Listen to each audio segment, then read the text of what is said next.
Can you guess what every woman's nightmare is? This movie just hits different. Wow.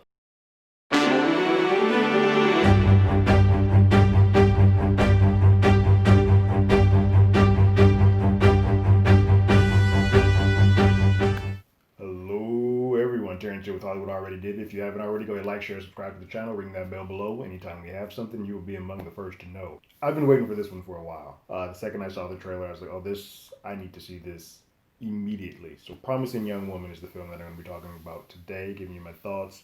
The film stars Carey Mulligan as a young lady named Cassie, who, without going to great spoilers, who has a very complicated and damaged past, not of her own doing.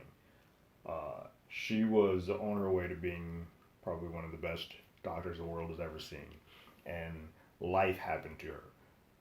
More importantly, men happened to her and people that she loves, and it has formulated her to be in this very broken place that causes her to go on what most people would call this revenge film or this revenge thriller. Uh, but it is more of a catharsis, I think, for her as well. Because what's amazing to me in this film is that Cassie is doing everything humanly possible to trap these men and to catch them and snare them, and giving them options to and ways out, like to show that they are good dudes. Um, but not putting themselves in not putting herself or them in a position where she's going to harm them. She just wants to shame them so that they sort of take a mirror and say that you think you're a good guy. You keep saying that you're a good guy. You keep thinking that you're a good guy. You do, but what your actions have shown here today show otherwise. And I need you to be aware of that so you can do better, so you can be better, so that this type of stuff doesn't happen. You got lucky this time. I'm not going to hurt you. You didn't ruin your life by hurting me. You just need to be a better human being. And that's who she is as a person, for the most part. We Because she's now using the pain and the trauma that she has of one person, one focal point that she had, to kind of do as an experiment of showcasing to all of these other men. And I think it's handled well. It's tongue in cheek sometimes, but it's very hard hitting with some of the stuff and the way that just in this world, good looking white men are protected in situations versus believing anything that a woman would have to say about any type of allegations or sexual misconduct.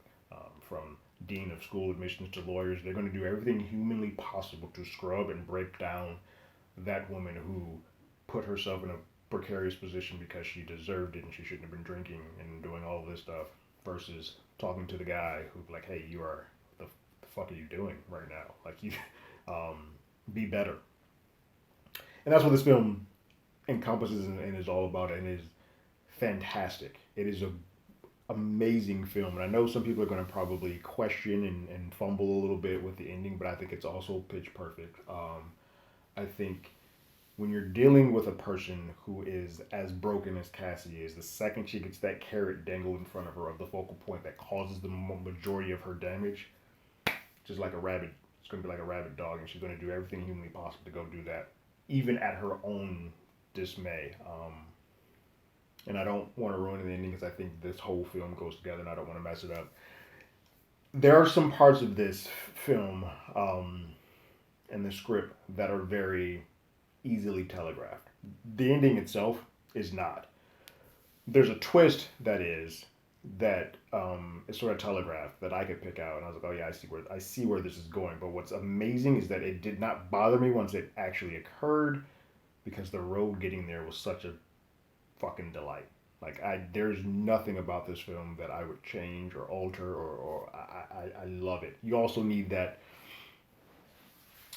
twist, even while telegraphed, to go so that you can show that there is a side of Cassie that can become human, and humanized, and she is very close to letting all of that go, um, until that veil of another good guy being another crappy person, happens to her, and then it just it's all downhill from there.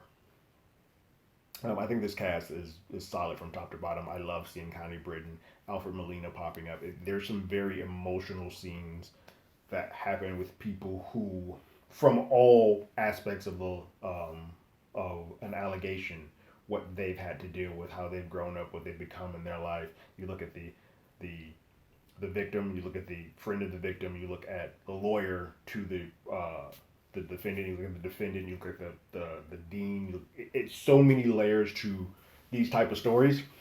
This film sort of in a way just deals and talks about them all, and does it in a way that I think it hits very close to home. And I think this is a movie that both men and women should actively watch, just to kind of get an idea and point that mirror back at people who think that they are good people, and some of the stuff that happens here is okay with them. She said she did it on purpose, but Emerald, the director, cast all the TV boyfriends or movie boyfriends that look like the typical good-looking generic white dude, to be the antithesis for a lot of what Cassie has to go through. And I think that's genius because they look like everyday men, and to the blind eye, to the naked eye, that's what they're going to be. They're going to always look like that. They're going to be like the good old boys, the good guys, and you cast them so that even the audience is like, hey, I know a guy like that. Well, I've seen them. Well, that's the so and so's boyfriend, but they can be just as slimy and gross as the people that you think are the hideous looking ones. Like, it's not always the grossest looking ones. It's often the folks that are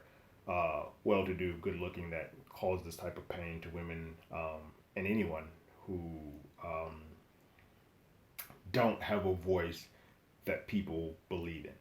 So while this is a revenge thriller, it's also a pretty important black comedy, and that is the twisted sense of humor and twisted sense of reality and message pointing that I absolutely adore. And somehow already at the top of the year, I happen to have a film. I know a lot of people have seen this last year because of Sundance and the end of year release, but this is obviously first time that I'm seeing it. It's the 2021 release to most people on video on demand, so this is already one of my favorite films of the year. Like, I adore this film. This is going to be one of those movies where I tell people, like, oh, have you seen this? You should, because it's pretty fucking brilliant. So my list of Once Is Enough, Play It Again, Sam, or Give Me a Time Stone, so I never have to think about this film again. Play It Again, Sam. I actually probably will try to watch this again. Well, I watched this solo. I would like my wife to watch this. I think this is a very, very well done flick that I hope gets more eyes and more attention to both the actors, the director, and specifically the subject of what this film is talking about. If you haven't already, you can follow us on Twitter at HollywoodADI. You can email it. If you haven't already, you can follow us on Twitter at HollywoodADI, or you can email us at HollywoodAlreadyDidIt@gmail.com. We also have a podcast by the same name that's on Google Podcasts, Spotify, Apple Podcasts, any other place podcasts. We're there. We are currently doing sort of a special 8-week series on there with our good friend Jamie Jarrett about the sitcoms and their relation to WandaVision. So you can join us on that journey as Hollywood Already presents sitcoms through the eyes of WandaVision, and that'll be up until this series first season stops. We also have a sister podcast called You Can't Do That Anymore, where we talk about classic films like Back to the Future, Gone with the Wind, American Beauty, and look at those films and some of the stuff that they got away with back then, and seeing if they can do those type of things now in 2021.